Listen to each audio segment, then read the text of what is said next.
Skylight study channel को subscribe कीजिए और बेल आइकन को प्रेस कीजिए ताकि एजुकेशनल वीडियोस आपको मिल सकें सबसे पहले।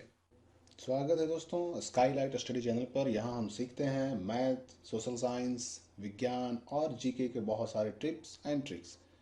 तो आज के इस वीडियो में हम लोग सीखने वाले हैं दोस्तों कि अर्थव्यवस्था क्या है।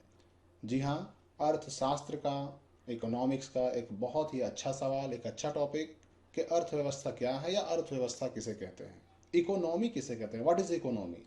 फिर इसके बाद इस वीडियो में हम लोग ये भी देखेंगे कि अर्थव्यवस्था के कितने प्रकार होते हैं, यानी टाइप्स ऑफ इकोनॉमीज। तो इन सब चीज़ों को जानने से पहले सबसे पहले हम देखते हैं कि आर्थिक क्रिया क्या है। आर्थिक क्रिया को समझना अर्थव्यवस्था को जानने के लिए, समझने के लिए बहुत ज़रूरी है। आर्थिक क्रिया किसे कहते हैं? सीधे शब्दों में कहें तो मनुष्य, एक मानव अपनी ज़रूरतों को पूरा करने के लिए अलग अलग प्रकार का काम, इन सारे कामों को करने से उस एक व्यक्ति को, उस मानव को, उस मनुष्य को आय की प्राप्ति होती है। तो ऐसी कोई भी क्रिया, ऐसा कोई भी काम जिससे किसी व्यक्ति को आय प्राप्त होती हो, उसे हम आर्थिक क्रिया कहते हैं। बहुत आसान परिभाषा है कि ऐसी कोई भी क्रिया, ऐसा कोई भी काम जिससे एक व्यक्ति को आय की प्राप्ति होती हो, उसे कहते हैं हम आर्थिक क्रिया। जैसे मजदूरी करना, कारखानों में काम करना, एक शिक्षक के रूप में बच्चों को शिक्षा देना, डॉक्टर के रूप में मरीजों का इलाज करना, इंजीनियर के रूप में कल कारखानों में या फिर फैक्ट्रियों में पुल पुलिया को बनाने में काम करना, या दुकानदार के रूप में अपनी सेवाएं देना। ये सब आर्थिक क्रिया का ही रूप है। चाहे एक मजदूर मजदूरी करता हो, या एक किसान खेती करता हो, या फिर एक मजदूर कारखानों में काम करता हो, शिक्षक बच्चों को शिक्षा देता हो, डॉक्टर अपने मरीजों का इलाज करता हो, इंजीनियर अपना काम कल कारखानों में या फिर प्रोजेक्ट्स में काम करता हो, या दुकानदार किसी दुकान को चलाने का काम करता हो। ये सब आर्थिक क्रिया ही है, क्योंकि इन सब कामों के लिए इन लोगों को कुछ ना कुछ आमदनी होती है, इन लोगों को आय की प्राप्ति होती है। और मैंने पहले ही आपको बताया कि ऐसा कोई भी काम जिससे एक व्यक्ति को आय की प्राप्ति हो, उसी को हम कहते हैं आर्थिक क्रिया। तो आर्थिक क्रिया को समझने के लिए एक बार फिर से हम दोहराते हैं, मजदूरों का कल कारखानों में या घरों में मजदूरी करना, ये भी आर्थिक क्रिया है। एक किसान का खेतों में अनाज उगाना, खेतों में काम करना, ये भी आर्थिक क्रिया है। एक शिक्षक का अपने क्लासरूम में, अपने वर्ग कक्ष में बच्चों को पढ़ाना, शिक्षा देना, ये भी आर्थिक क्रिया है। एक डॉक्टर का अपने मरीज का, अपने रोगी का इलाज करना, ये भी आर्थिक क्रिया है। तथा एक इंजीनियर का काम करना, चाहे वो कल कारखानों में करे या फिर किसी पुल बनाने के रूप में करे, एक इंजीनियर का काम करना, ये भी आर्थिक क्रिया है। दुकानदार, जिससे हम अपने दैनिक ज़रूरतों की चीज़ों को हम लोग खरीदते हैं, दुकानदार ने दुकान चलाने का जो काम किया, वो भी आर्थिक क्रिया है। क्योंकि इन सभी कार्यों से इन लोगों को आय होती है, आमदनी होती है, इन लोगों को कुछ पैसे प्राप्त होते हैं। और ऐसा कोई भी कार्य जिससे लोगों को आय होती हो, उसी को हम आर्थिक क्रिया कहते हैं। तो सीधे शब्दों में कहें तो ऐसा कोई भी काम जिससे आमदनी होती हो, आय की प्राप्ति होती हो, इनकम होता हो, उस काम को, उस क्रिया को आर्थिक क्रिया कहते हैं।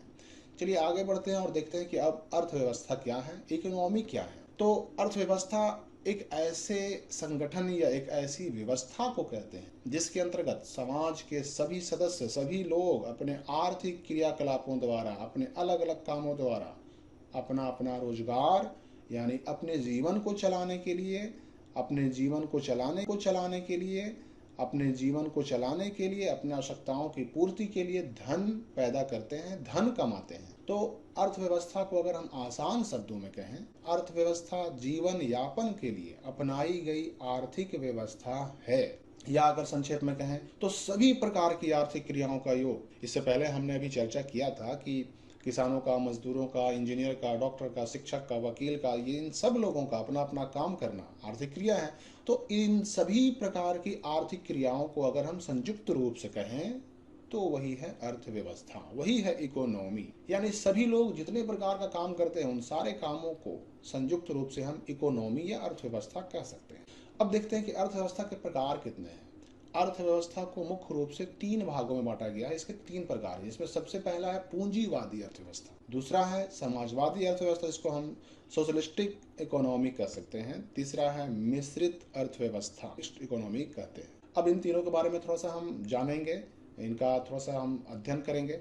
सबसे पहले है पूंजीवादी अर्थव्यवस्था। तो पूंजीवादी अर्थव्यवस्था यह अर्थव्यवस्था का वैसा रूप है जिसमें संपत्ति और उत्पादन के साधनों पर किसी एक व्यक्ति का या किसी एक निजी संस्था का अधिकार रहता है। इस तरह की अर्थव्यवस्था में राज्य या सरकार व्यक्ति के आर्थिक क्रियाकलापों में किसी प्रकार का हस्तक्षेप नहीं करता, रुकावट नहीं डालता, दखल अंदाजी नहीं करता। मतलब कि इस प्रकार की अर्थव्यवस्था को स्वतंत्र अर्थव्यवस्था भी हम कहते हैं। विश्व के कई सारे ऐसे विकसित देश हैं जहां पर आज भी पूंजीवादी अर्थव्यवस्था है, जैसे अमेरिका, ब्रिटेन, जापान, कनाडा, ये कुछ ऐसे देश हैं जहां पर पूंजीवादी अर्थव्यवस्था ही है। तो इसको हम आसान सी भाषा में समझते हैं कि एक ऐसी अर्थव्यवस्था जिसमें उत्पादन के साधनों पर, यानी जहां पर फैक्ट्रियां, जहां पे कल कारखाने, जहां पर व्यापार किसी एक आदमी के अधिकार में रहता हो, एक संस्था के अधिकार में रहता हो, यानी निजी लोगों के अधिकार में रहता हो, किसी के पर्सनल अधिकार में रहता हो, सरकार के अधिकार में नहीं रहता हो, तो उस तरह की अर्थव्यवस्था को हम कहेंगे पूंजीवादी अर्थव्यवस्था। ठीक है। और पूंजीवादी अर्थव्यवस्था के बारे में हमको ये समझ लेना है कि इस पूंजीवादी अर्थव्यवस्था में जो भी व्यापार, वाणिज्य, कल कारखाने, उद्योग धंधे जो भी होंगे वो सरकार के कब्जे में या अधिकार में नहीं रहते, बल्कि उस पर किसी एक व्यक्ति का या किसी एक संस्था का या किसी एक कंपनी का अधिकार होता है। ठीक है। अब अगला देखते हैं हम समाजवादी अर्थव्यवस्था। तो समाजवादी अर्थव्यवस्था किसे कहते हैं? वैसी अर्थव्यवस्था जिसमें उत्पादन के साधन राज्य या सरकार के अधीन होते हैं, यानी उनके कब्जे में होते हैं, जो सामाजिक कल्याण के उद्देश्य से इनका प्रबंधन और संचालन करती हैं। तो आप समझ सकते हैं पूंजीवादी में हमने देखा था कि उसमें जो भी कल कारखाने होते हैं, फैक्ट्रियां होती हैं, उद्योग धंधे होते हैं, उन पर किसी एक आदमी का या फिर प्राइवेट कंपनी का अधिकार होता है। जबकि समाजवादी अर्थव्यवस्था प्राइवेट कंपनी का अधिकार होता है। जबकि समाजवादी अर्थव्यवस्था में जो कल कारखाने होते हैं या उत्पादन के साधन होते हैं, उद्योग धंधे होते हैं, वो सब सरकार के या राज्य के अधीन होते हैं। और राज्य या सरकार इन सारी चीज़ों का, उत्पादन के साधनों का जो उपयोग करती है वह सामाजिक कल्याण के उद्देश्य से करती है, यानी ज़्यादा से ज़्यादा लोगों को इसका फायदा पहुंच सके। तो बेसिकली फ़र्क क्या है, ये एक बार और समझने की कोशिश कीजिए कि पूंजीवादी अर्थव्यवस्था हुआ वैसी अर्थव्यवस्था जिसमें उत्पादन के साधनों अर्थात कल कारखानों, फैक्ट्रियों या फिर व्यापार वाणिज्य पर किसी निजी व्यक्ति का, प्राइवेट कंपनी का अधिकार रहता है। जबकि समाजवादी अर्थव्यवस्था में जो कल कारखाने होते हैं, फैक्ट्रियां होती हैं, व्यापार होता है, उन पर अधिकार देश का होता है, राज्य का होता है, सरकार का होता है। और सरकार इन कल कारखानों का तथा फैक्ट्रियों का संचालन इस हिसाब से करती है कि इसका ज़्यादा से ज़्यादा फायदा आम नागरिकों को मिल सके। तो ये समाजवाद या समाजवादी अर्थव्यवस्था जो है आधुनिक विचारधारा है, जिसका जन्म पूंजीवादी अर्थव्यवस्था की कमियों, दुर्गुणों के कारण ही हो पाया है। अब तीसरा जो है मिश्रित अर्थव्यवस्था, तो ये तो बड़ा आसान है भाई। मिश्रित अर्थव्यवस्था मतलब ऐसे देश की अर्थव्यवस्था या ऐसी अर्थव्यवस्था जिसमें पूंजीवादी और समाजवादी दोनों प्रकार के अर्थव्यवस्थाओं का मिश्रण देखने को मिलता हो।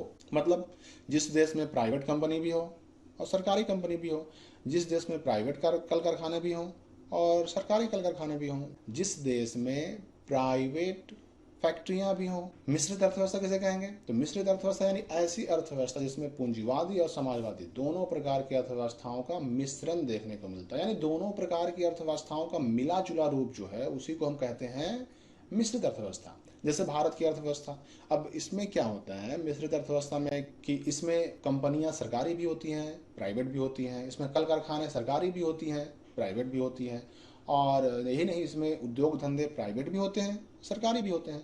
मतलब एक ऐसी अर्थव्यवस्था जिसमें दोनों प्रकार के, यानी पूंजीवादी और समाजवादी दोनों प्रकार की अर्थव्यवस्थाओं का हमें उदाहरण देखने को मिले। इसका एक सीधा उदाहरण हमारा अपना देश भारत है, यहाँ पर मिश्रित अर्थव्यवस्था ही है। अब इस अर्थव्यवस्था में होता क्या है कि कुछ क्षेत्र सरकार अपने नियंत्रण में, अपने स्वामित्व में रखती है, जिसमें वह स्वयं उत्पादन करती है, और बाकी निजी उद्योगपतियों के हाथ में छोड़ दिया जाता है। ये हो गया मिश्रित यानी मिला हुआ अर्थव्यवस्था, मिक्स्ड इकोनॉमी। अब देखना है हमको कि अर्थव्यवस्था के क्षेत्र कितने होते हैं। तो मुख्य रूप से अर्थव्यवस्था के 3 क्षेत्र होते हैं, जिसमें पहला है प्राथमिक क्षेत्र यानी प्राइमरी सेक्टर, दूसरा है द्वितीयक क्षेत्र यानी सेकेंडरी सेक्टर, और तीसरा है तृतीयक क्षेत्र यानी टर्शियरी सेक्टर। अब इन तीनों के बारे में संक्षेप में हम जान लेते हैं कि ये तीनों हैं क्या। तो इकोनॉमी का क्षेत्र, उसके बारे में जानते हैं। प्राथमिक क्षेत्र यानी कृषि क्षेत्र, अर्थात इसके अंतर्गत कृषि और उसकी सहायक क्रियाओं को शामिल किया जाता है, जैसे पशुपालन, मछली पालन, खनन। प्राथमिक क्षेत्र से ही फसलों, मांस, मछली, वन उत्पाद, खनन आदि प्राकृतिक उत्पादों का उत्पादन करता है। ये प्राथमिक क्षेत्र ही है जो द्वितीयक क्षेत्र के लिए कच्चा माल उपलब्ध कराता है। यानी प्राथमिक क्षेत्र को हम अगर कृषि क्षेत्र भी कहें तो कोई गलत नहीं होगा, अर्थात हम कह सकते हैं कि प्राथमिक क्षेत्र को ही कृषि क्षेत्र भी कहा जाता है। और अब दूसरा देखते हैं हम द्वितीयक क्षेत्र। तो द्वितीयक क्षेत्र को औद्योगिक क्षेत्र भी कहते हैं, यानी इसमें मुख्य रूप से उद्योग धंधे, कल कारखाने आते हैं। प्राथमिक क्षेत्र में हमने देखा कि उसमें कृषि आती है और कृषि के सहायक जो क्रियाकलाप हैं वो सब आते हैं। द्वितीयक क्षेत्र में औद्योगिक क्षेत्र मुख्य रूप से आएंगे, अर्थात उद्योग धंधे, कल कारखाने, फैक्ट्रियां। तो इस द्वितीयक क्षेत्र को यानी उद्योग धंधों को जो कच्चा माल प्राप्त होता है वो प्राथमिक क्षेत्र से ही प्राप्त होता है। अब एग्जाम्पल देखिए, अगर चीनी उद्योग है तो चीनी उद्योग के लिए कच्चा माल गन्ना आखिर कृषि से ही मिलेगा। या फिर कपड़ा उद्योग है, कपड़ा उद्योग के लिए कच्चा माल होता है कपास, कपास कहाँ से मिलेगा, वो भी कृषि से ही मिलेगा। जूट उद्योग के लिए कच्चा माल जूट होता है, वो कहाँ से मिलेगा, वो भी कृषि से ही मिलेगा। यानी कि हम कह सकते हैं कि ये द्वितीयक क्षेत्र, जिसको औद्योगिक क्षेत्र भी कहते हैं, इसको कच्चा माल प्राथमिक क्षेत्र से ही मिल रहा है। साथ ही साथ इस क्षेत्र में निर्माण उद्योग भी चलता है, विद्युत का उत्पादन, गैस का उत्पादन और जलापूर्ति भी महत्वपूर्ण है इसके लिए, क्योंकि जहाँ भी फैक्ट्रियां लगेंगी वहां पर उसको बिजली भी चाहिए, गैस भी चाहिए और उनके पानी की आपूर्ति भी चाहिए। द्वितीयक क्षेत्र के विकसित होने पर प्राथमिक क्षेत्र का भी अच्छा विकास होता है। अगर द्वितीयक क्षेत्र का विकास ठीक ठाक हो तो प्राथमिक क्षेत्र का भी विकास होगा। सोचने वाली बात है कि द्वितीयक क्षेत्र अर्थात अगर उद्योग धंधों में विकास होता है तो कच्चे माल की मांग बढ़ेगी, कच्चे माल की मांग बढ़ेगी तो किसानों को ज्यादा उत्पादन करना होगा, उनकी आमदनी बढ़ेगी। इसलिए कह सकते हैं हम कि द्वितीयक क्षेत्र के विकसित होने पर प्राथमिक क्षेत्र का भी अच्छा विकास हो जाता है, उसके बाद अच्छा विकास हो जाता है, उसके बाद आता है तृतीयक क्षेत्र। चलिए अब चलते हैं तृतीयक क्षेत्र की ओर। तृतीयक क्षेत्र को ही सेवा क्षेत्र भी कहते हैं। ना ही इसमें कोई फैक्ट्री चलती है, ना ही इसमें कोई कल कारखाने चलते हैं, ना ही इसमें कोई वस्तु का उत्पादन होता है। इसमें सिर्फ और सिर्फ सेवाओं का उत्पादन होता है, सर्विसेज। अब सवाल ये उठता है कि ये सर्विसेज क्या है, सेवा क्या है। एग्जाम्पल के लिए इंटरनेट, मोबाइल में नेटवर्क का आना। आप सब जानते हैं, हम लोग मोबाइल उठाते हैं, कॉल लगाते हैं, बात करना शुरू कर देते हैं, या फिर हमने इंटरनेट पैक डाला हुआ है, अपना नेट डेटा पैक ऑन करते हैं, डेटा ऑन करते हैं और इंटरनेट चलाना शुरू कर देते हैं। आखिर ये सेवा हमको क्यों मिल रही है? क्योंकि हमने इसके लिए भुगतान किया हुआ है, हमने इसके लिए अपने टेलीकॉम सर्विस प्रोवाइडर को पैसे दिए हुए हैं। हमारे पास किसी भी सर्विस प्रोवाइडर का सिम हो, हम पहले उस सर्विस प्रोवाइडर को भुगतान करते हैं, पैसे देते हैं, और फिर पैसे देने के बाद वो सर्विस प्रोवाइडर हमें सेवा देती है। किस चीज़ की सेवा? इंटरनेट की सेवा देती है, बात करने की सेवा देती है, हम किसी भी जगह से भेज सकते हैं, कॉल कर सकते हैं, तो ये सेवा हुआ। या फिर परिवहन, ये भी एक सेवा है। परिवहन अर्थात किसी वस्तु का एक स्थान से दूसरे स्थान तक लाना या ले जाना। अब परिवहन में वस्तुओं का भी होता है, मानव का भी होता है, परिवहन दोनों का होता है। किसी वस्तु का या मानव का एक स्थान से दूसरे स्थान आना या जाना, लाना या ले जाना ही परिवहन कहलाता है। तो परिवहन, संचार, संचार में तो सारे कुछ आ गए।